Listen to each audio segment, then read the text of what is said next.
Hey there. Don't you hate it when people complain? Oh, wait, I guess I'm complaining. But honestly, most of us do not enjoy being around complainers. So, how does complaining hold us back from soaring on eagle's wings, like we're talking about in this series? Well, it sends us into a negative spiral and blocks our vision for improving whatever it is we're complaining about. We end up stuck. I believe that gratitude is the antidote. I'm Teagarden with episode 20 of the Unveiled podcast, and today's topic is letting go of complaining. Now, it may sound like a small thing, but I think I do it more than I realize, and I think it has a bigger impact than I realize. So, why do people complain? Have you ever thought about that much? When I complain to someone, I think what I really want is sympathy and someone to agree with me. I want someone to validate my negativity. Sometimes it's a pride issue, if I'm honest. I think I can do things better than someone else. The funny thing about that is that sometimes I get the opportunity to be in their shoes, and I find it's not as easy as I thought it would be. And complaining often comes from judging others, which is a whole other topic that we'll get to later. In general, complaining comes from looking at a situation only through the lens of how does this affect me? This is funny, but I often used to complain about red lights when I was in a hurry, like the traffic lights had a conspiracy against me. And I know that sounds ridiculous, but have you ever complained about something that you had absolutely no control over?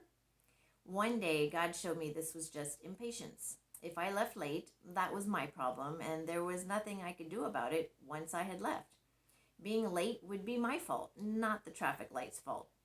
He also showed me that the traffic light would make me, maybe 1 to 2 minutes later than if it had been a green light. And would anyone really notice the difference of 2 minutes?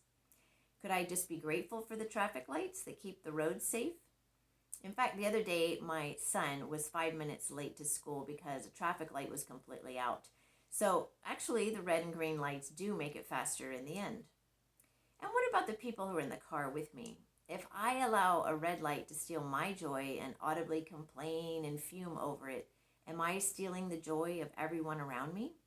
Well, only if they let it, but I'm certainly not promoting joy. Now, that may seem like a funny example, but it's probably one you can identify with. How does this relate to our marriages then? Well, do you enjoy being around someone who complains a lot? Many of us label those people as whiners. And what is more attractive, someone who complains or someone who has a can-do attitude and works to fix problems? We don't want to be the complainer. Also, if we complain about our husbands to those around us, we're disrespecting him, which can make him feel worse.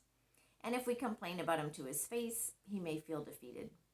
However, issues can be raised, discussed, and worked through in marriage in a healthy manner that's without complaining, though. And it's okay to talk to a counselor or mentor about the problems you're having in order to work through them. That has a purpose and it indicates that you're willing to do your part, but complaining doesn't. The Bible never encourages us to complain. On the contrary, it says things like, "Consider it pure joy, my brothers and sisters, whenever you face trials of many kinds, because you know that the testing of your faith produces perseverance." That's from James chapter 1. Pure joy when facing trials?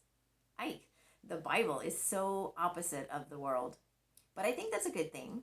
So what is the opposite of complaining? I think it's being grateful and joyful.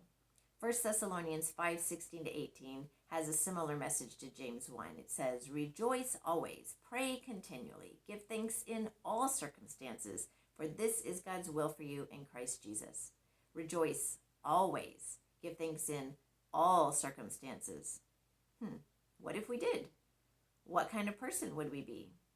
How might that improve our marriage? How much joy might begin to fill us?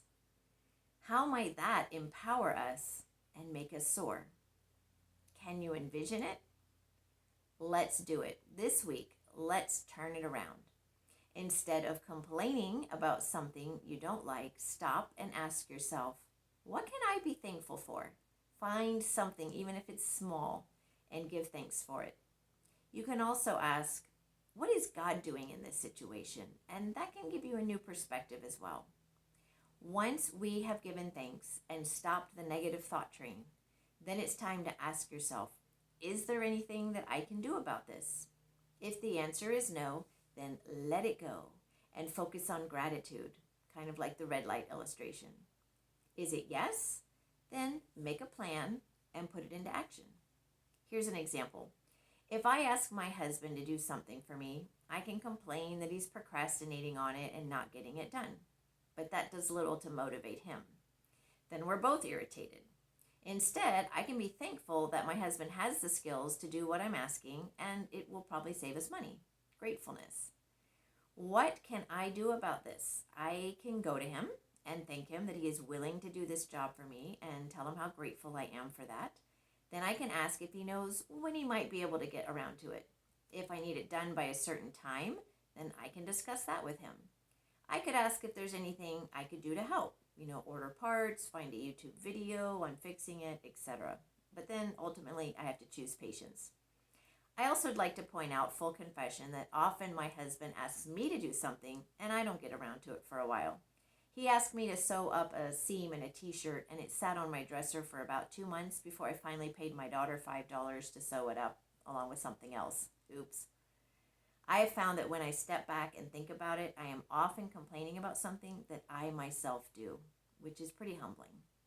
Complaining is not empowering. It doesn't motivate others. So, choose joy. Choose gratitude. Choose to let it go or do something about it if possible. The choice is yours. So this week, catch yourself complaining, let it go, and soar. I hope you found this helpful. As a champion complainer, I'm going to work on this myself. My theme for this year in my personal life is choosing joy. Please share this podcast with your friends and family, and let's raise up an army of joyful, grateful people. Remember, you are loved, you are beautiful, and you can soar on eagle's wings. Go in peace.